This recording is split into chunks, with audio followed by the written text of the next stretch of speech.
We're in LA, and I'm not famous, and I'm so sorry. I know. But if it feels like you've seen me before, it's because I look like every NBA referee.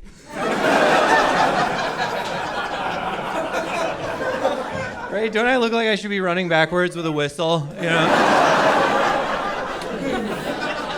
But I'm from Wisconsin, so I'd be like, that's a foul. Sorry. You know? I'm so sorry. I'd be sending games into overtime just because I hate goodbyes. You know? Like, I just want to be together, you guys. You know? That's all. Yeah, I'm from Wisconsin, and when I say that, I just want to let you guys know I'm a little drunk right now.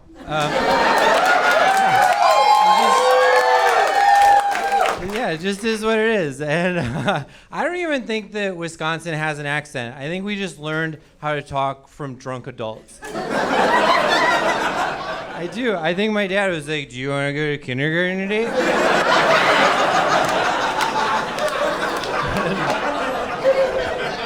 And I was like, LMNOP.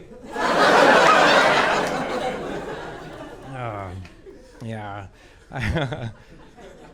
I was getting hammered last night because that's what I do. And I was getting hammered, and this guy next to me at the bar, he goes, buddy, what are you drinking? And I go, every day.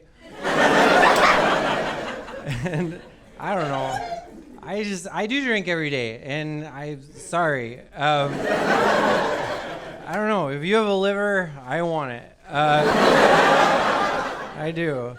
I have a friend, he's got type 1 diabetes. That's like a real serious problem, right? And he's got this medical device that's attached to his body. And I was like, oh, what is that? He goes, I test my blood sugar, and I hit this button. It gives me insulin, the drug that I need to feel better. I was like, oh my God, that's a great idea. I'm going to do that.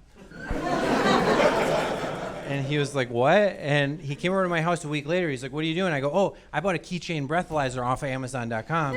This tests my blood alcohol, and it lets me know if I need the drug that makes me feel better. He was like, that's not how it works. I was like, oh, it does. I was like, 0.08, feeling great. 0.11, having fun. 0.15, I can drive. Yeah, no, don't drink and drive, you guys. Don't. That's my whole thing is don't, you know. While we're at it, don't text while driving, you know. You guys are like my best friends here, you know. No, don't text while driving. I was reading about that the other day while I was driving, and I was like, man, I'm glad I'm not texting her right now. That'd be so dangerous. So, I don't know. I want to text while I'm driving because I just want to connect. Like I do. I want to connect with people all the time, and I know that's weird, right? Like I walk down the street and I'll be like, "Hi," and people are like, "No." Don't do that, all right? I have a problem when I can't connect. Have you guys ever been on a really long car drive? Do you know what I'm talking about? Like, we're not talking like 6 hours. I'm talking like 8 hours, right? Like, and you're on hour 6.5, and none of your friends are answering the phone because maybe you are a lot. All right? That happened to me last week. I was on hour 6.5. Nobody's answering. I was just going crazy. And finally, I see a state trooper, and he's just like hiding in the median, and I just sped up a bunch. Yeah, and he was like, woo. I was like, guess who's gonna talk? He was like, do you know why I pulled you over? I was like, because I have an awful need to connect. He was like, what? And I was like, I haven't talked to anybody all day, and I saw you, and I was like, he'll talk to me. And he was like, that's the craziest thing I've ever heard in my life. And he's like, that's nuts. He's like, I'm gonna have to write you a ticket that's like $175. And I was like, well, my therapist charges $200 an hour. So how much time do you got? He was like, have you been drinking? I was like, I could grab a beer.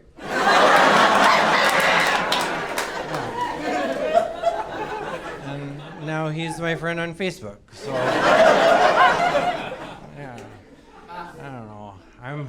I'm not angry. I know everybody's angry now. I'm just not. If you go on social media, right, everybody's like, if you're not angry, you're part of the problem. I'm like, I am on so much Zoloft. Do you understand? This is me angry.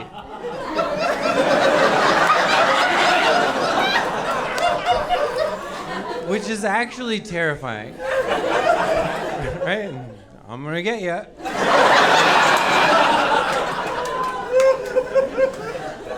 I can't be scary if I tried. I could show up in your bedroom tonight at 3:30 in the morning with a menacing shadow cast over half of my face, wearing a leather butcher's apron, holding an idling chainsaw, and your first thought would be like, oh, maybe he's making an ice sculpture.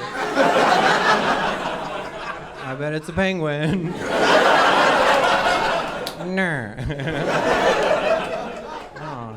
Oh, I love everybody. Oh my God. Have you guys ever been gay? Anybody in here? Oh my God. I love that community. I used to live in a gay community, and I loved it. It was like the Midwest, because guys would just come up to you and be like, how you doing? I'd be like, pretty good. You want to grab a beer? Sure do. You know?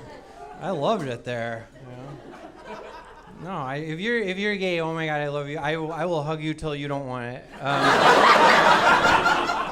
I'll be vulnerable. I'll share my truth, okay? I was doing the Tonight Show starring Jimmy Fallon, and the lead actor on the show that night was hunky actor Ryan Gosling. Those weren't even your mouths making that noise. Those were your ovaries going. Right? Like when I saw him, I ovulated. Like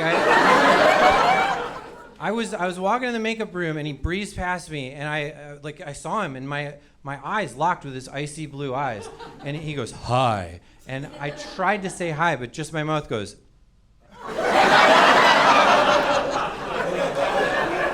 Like, mentally, I was like, if you're a bird, I'm a bird.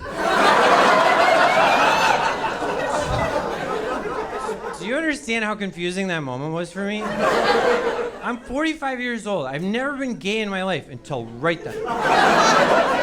And then I was the most gay. I pictured my whole gay future with Ryan.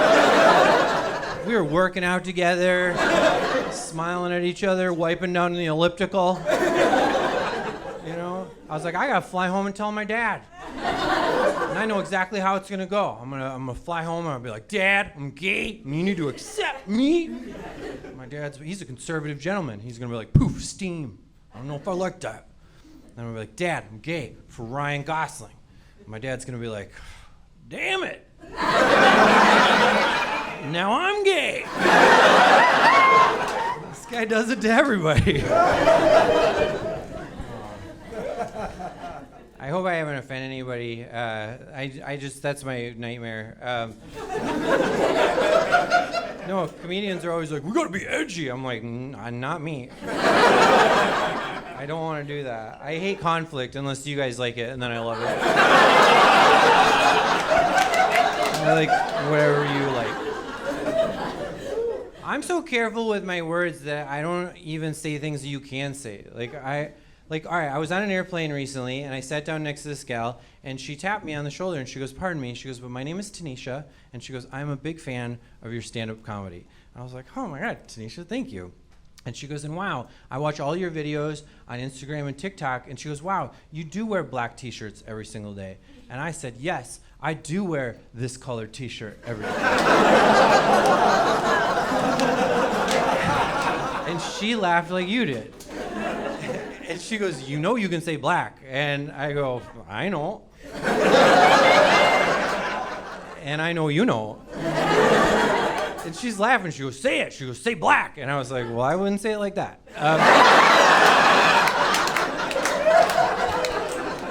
She goes, say it. And I was like, I'm gonna.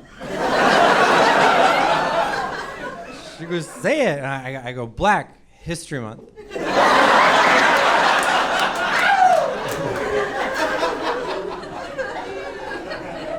And now she's my friend on Facebook. That was a good one. Yeah, whoa. You can probably tell that I listen to a lot of hardcore gangster rap. Right? I love to listen to it. I love to sing along to it, right? But I'll tell you what, I sing almost every word, not one. Okay? I don't know. And if you do, don't. What I do is I say my name in its place. I'll be like, if you don't know, now you know, Peter.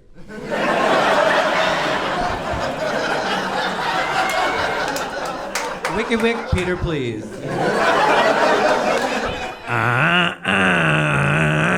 All day, Peter.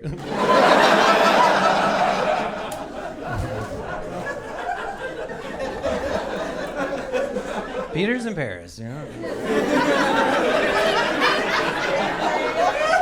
This guy came up to me last night after the show and he goes, Knuckles, my dude. He goes, you're my Peter. And I go, whoa, that's my word. All